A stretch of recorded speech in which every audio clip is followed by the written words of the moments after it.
Hello, everyone. Welcome to the Blackshirt Breakdown. My name is Steve Marik. I'm a staff writer at Inside Nebraska. And that man over there, he is Jay Foreman, our NFL veteran and former Nebraska Blackshirt. Jay, it is Saturday afternoon, just about 6 p.m. I'm home in Lincoln. Looks like you're home as well. Nebraska, hey, they gave Ohio State a scare. They made the Buckeyes sweat a little bit, and they had Ryan Day getting booed in Columbus, Ohio. Ohio State gets the 21-17 win over Nebraska, but Nebraska made Ohio State work for that. Not a lot of people thought that this was going to be a game at all. But Matt Rule pushed the right buttons after his team got blown out in a disastrous way one weekend ago in Bloomington, Indiana, and now they're going home with a 4-point loss. So, this Jay, the talk of this week is going to be moral victories, and if that's a thing, if that's not, if people should be content with this. What did you think of the game? What do you think about moral victories? What did you think about Nebraska's 21-17 loss to Ohio State? I'm not a big believer in moral victories. I think it's either you win or you lose, but I also Mhm. understand that when you go into a game where nobody give you a chance to win, give you a chance to, come close, obviously with the 26-point spread originally before the game, it lets you know what the majority of people across America think that Ohio State is going to come in and trounce you. And so I think the good thing is this, and it does cover all the bases. I think the biggest thing that we can take away from it was last week was a one-off, kind of just a bad day at the office, and then this week is more like the team that we've seen all year and what they expect from each and every player, and then obviously holistically as a team when you go into, I guess less than advantage situations and compete and then play to win. And so I think this is a big step forward for Nebraska in the sense of when Matt Rule said this is the first time he felt like they had the championship DNA. So I think there's a Mhm. there's a difference that people need to understand is that like last year, Ohio State played at Indiana, and Coach Tom Allen was just hoping to keep in the game close, so it looked good to the powers that be.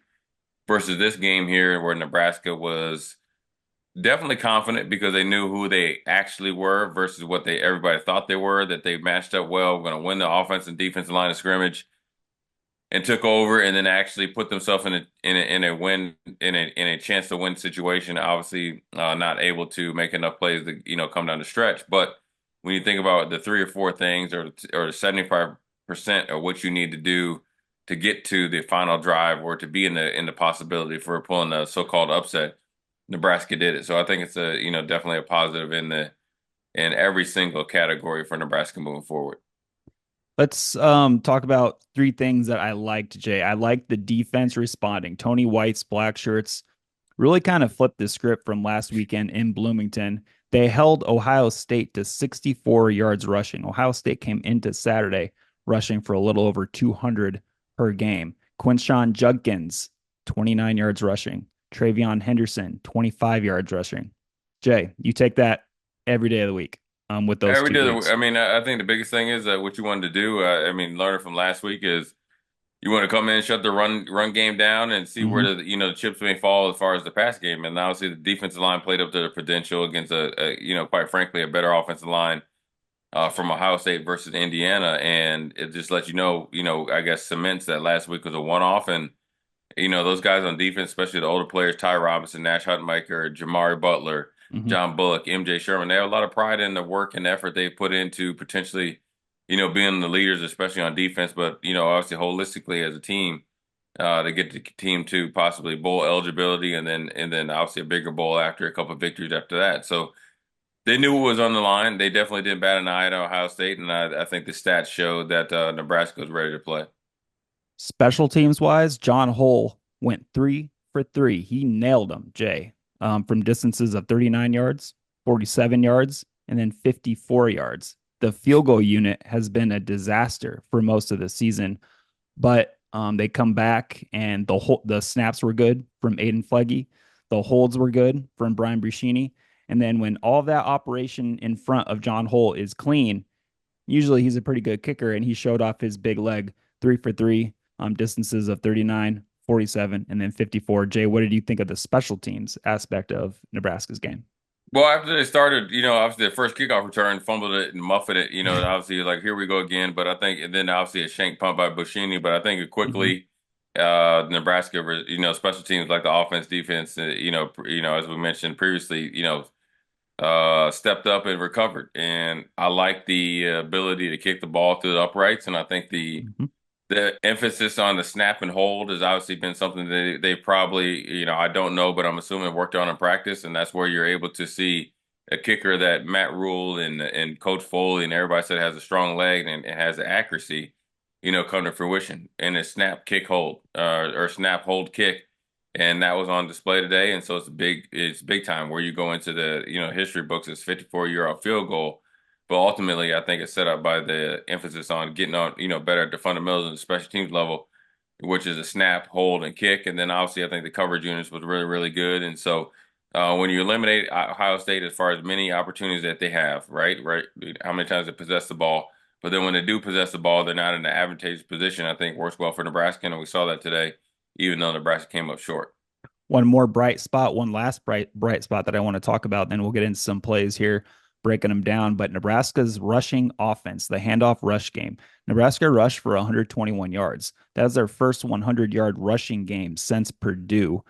Jay, the ground game has been kind of under fire, at least the handoff part of it. What did you see from Nebraska's offense in the run game specifically? Well, the number one, we give a shout out to, Coach Donovan Raiola, where the offensive line has done a good job pretty much all year, except for, a quarter here, a quarter there, getting on guys and moving guys. And obviously, Mazuka came in on a rotational basis at left tackle, played a little bit of wing back, tight end.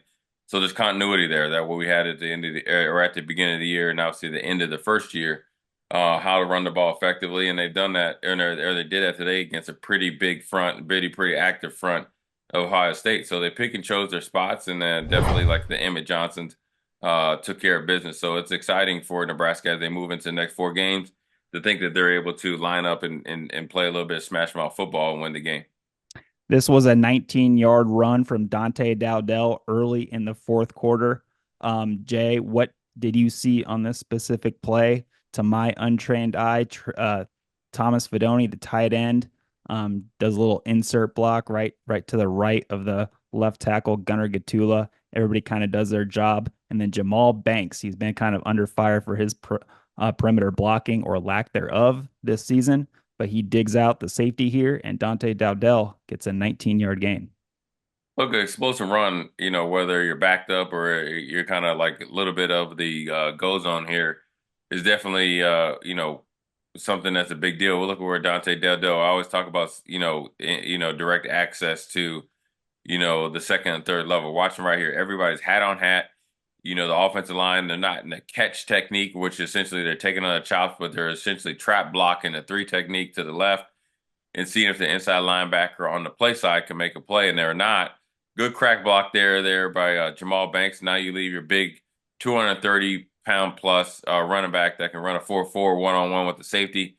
Good job of there getting 19 yards. Watch this right here, right? You can flip the blocking, responsibilities. But at the end of the day, they're just all, carried out where hat on a hat, body on body, trying to influence one of the backers or defensive backs in this situation to make the wrong read. And then obviously from right here, Dante Dowdell did a really good job going to go, I think, against Downs or whoever the Ohio State free safety is to get an explosive run. So, I really like that play.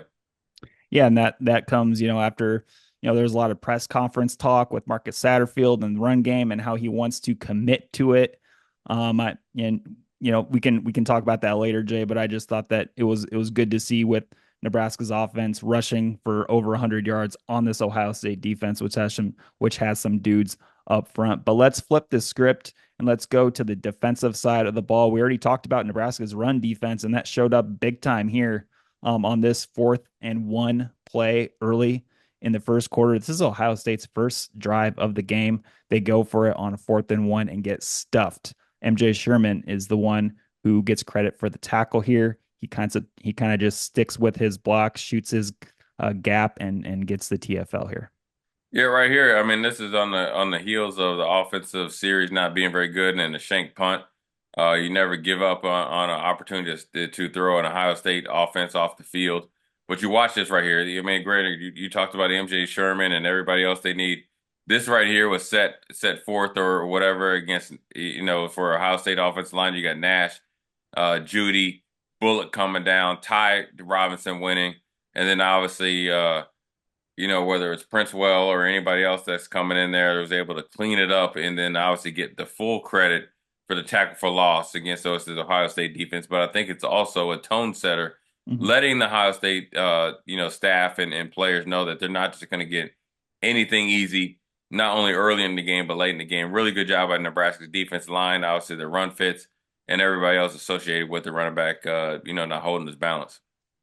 Absolutely. And on these Blackshirt breakdowns, we do the good plays, but we also want to do the bad plays. And look, Ohio State's a good offense. Will Howard is a good quarterback, and he's got plenty of talented wideouts to throw the ball to. And we saw that on this second quarter throw with 8:30 left before halftime. Look, Jeremiah Smith, he's a generational talent. He's really good. Maybe one of the best true freshman wide receivers to ever play college football. I don't know, just throwing stuff out there, Jay. But what did you see on this play that put Ohio State up 14-3? Right here, it's a tight formation, so everybody thinks it's going to be a little bit of fly or flat, excuse me, and a little bit of a slant route. But ultimately, if you look at study NFL professional tips, they'll go deep, and so they're in a little bit of a Tampa 2 look right here with Isaac Gifford and with Smith in the slot. Definitely, it's a red alert on what you have to be prepared for to defend. Now, whether he's lined up in the slot or eventually will get to the With the slot. switch release. Yeah, with the Yeah. switch release, you have to prepare for it because when they are in a negative split or close in line scrimmage, that is vertical routes or seven cut or anything like that. So this is a good example right here. You're in the Tampa 2. This is your two high safety potentially, but irregardless, here we go. We got Isaac Gifford right here dropping to the middle of the field. He knows where his danger is, right? Where danger isn't where 17 is, but here comes 15 shooting up the half. He's looking the wrong way, and by the time he turns around, it's Smith's time, and so he's got to really hustle and make a tackle. And so what Ohio State has done, and what they did against Nebraska, is they game planned it against having Isaac Gifford as the middle safety in Tampa 2, but then also they knew with the new rules they were going to play without being jammed in the line of scrimmage. So every inch counts, every yard marker counts, and you see right here, Isaac Gifford is looking the wrong way. He's looking to the single receiver side or side, excuse me, versus the three receiver side in Tampa 2, and you need to look to obviously wherever Smith and the other receiver is at in order to get a beat on their passing attack, and it obviously didn't work out well for Nebraska right here. Jay, you've mentioned it multiple times here. Can you just give a broad explanation of a Tampa 2 defense and what that means to the middle of the field?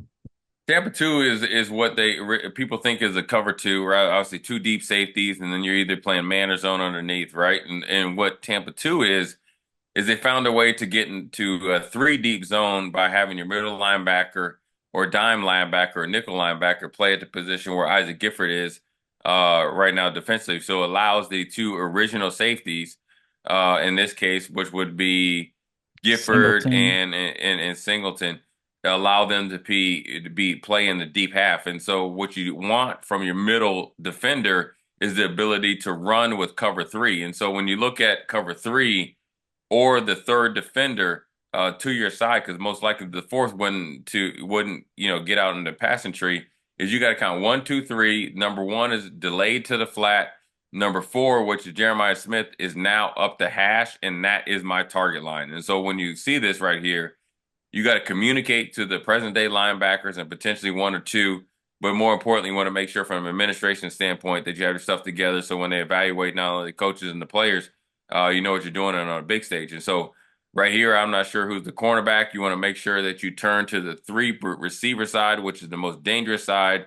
Also has Jeremiah Smith there, and once he gets a leg up on you, it's a touchdown, strike up the pan Mhm. or strike up the band. Good night, Irene, and that's what Gifford they're trailing a little bit. So it comes from experience, but then also it makes you overshadow per se our defensive front and linemen and what they can do.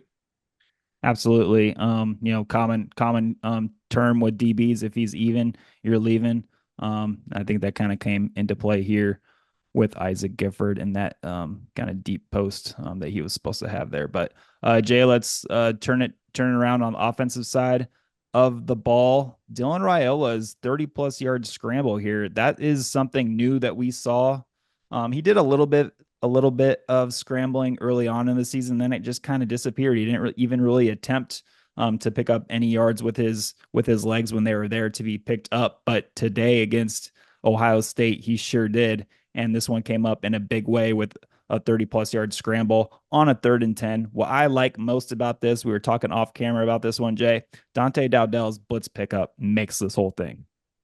Yeah, right here. Whereas obviously, eventually, the end product was a quarterback delayed like pass rush or blitz. But you don't get to that point unless you have a really good selfless running back that's able to step in and blends that quarterback and do what he needs to do in order to sacrifice the lean. So, I think it's all all works together right here. When you see the blitz or a little bit of pressure here from Ohio State, they feel very comfortable adding our receivers Mm-hmm. into the court, into their, coverage playbook. But then you see a little bit of pressure right here. Emmett steps up, but more importantly, you have two or three guys open, right? One running on the 50, the other one's going towards the 45. That Barney. ball needs to be out of your hand as quick as possible, not only to give your quarterback a chance to run after the catch, but more importantly, allows you to run after the catch and see where it goes.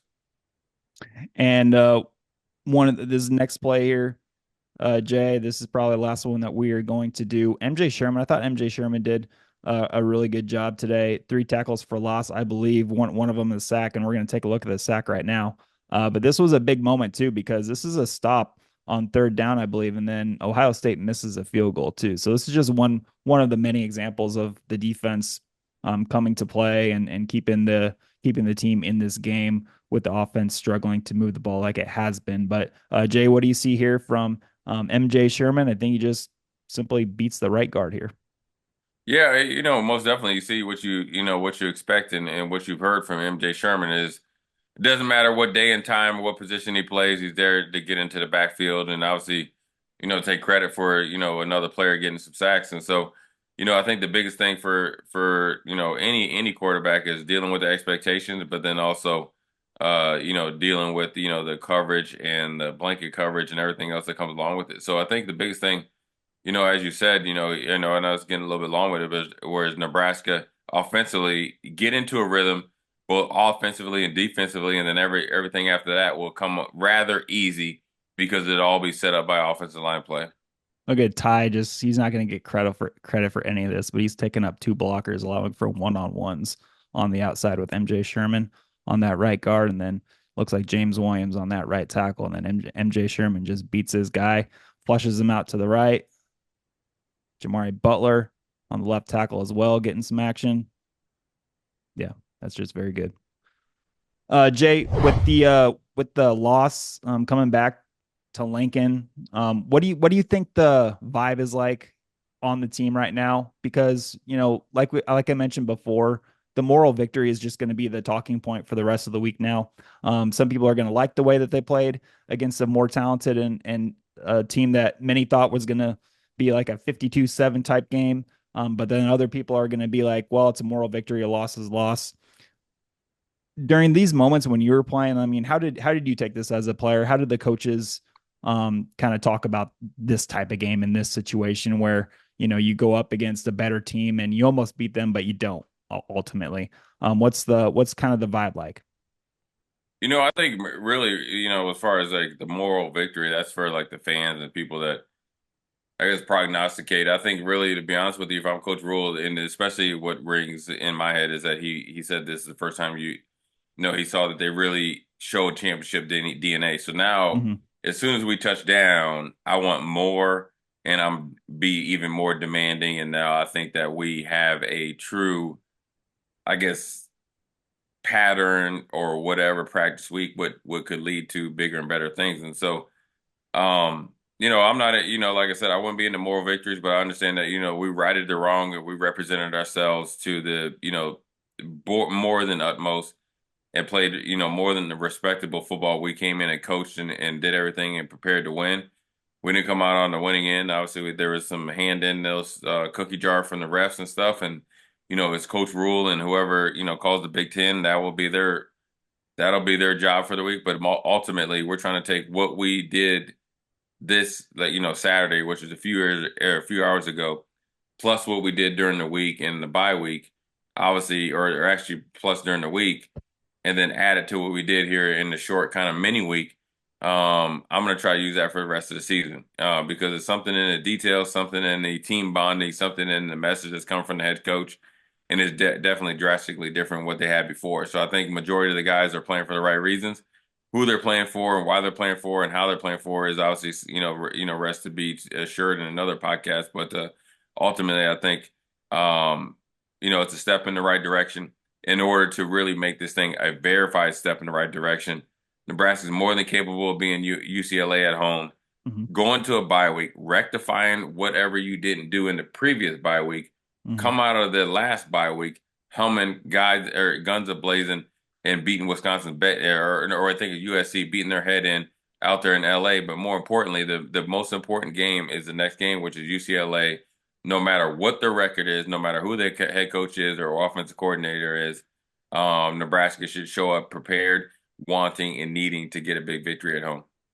UCLA was left for dead, but then they went to Piscataway and beat Rutgers across the country in a game that a lot of people did not think that UCLA was going to win.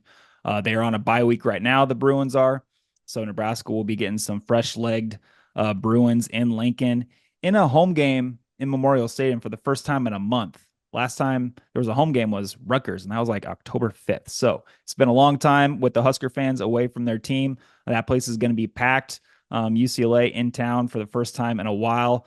But yeah, so Jay, any final thoughts before we get out of here?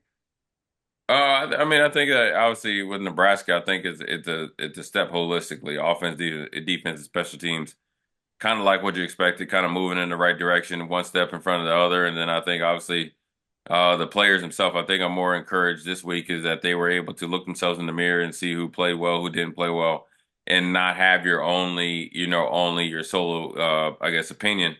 They were able to go out and farm out some ideas and things they could do to be better. They definitely did them then tenfold. Yes, they're on the road, but more importantly, they played like a team and played like they wanted to win. And the only extra battle that they were facing is the receivers, and that's something that you just have grown to come to and accept and understand. That receiver, that crew, or whoever's in it won't stop me forever. And then also Nebraska is feeling that as well, because they got a lot more or a few more games left, and then they might cut across or come across some of the refs that were there at practice. But again, overall, I think it's definitely a step or two in the right direction. It's needed. It's wanted. But this is no time and no time rest for the weary. This is a time to continue to press forward. Excellent stuff as always. So for Jay Foreman, my name is Steve Marik, and that was a Blackshirt Breakdown Ohio State edition. We'll catch y'all later.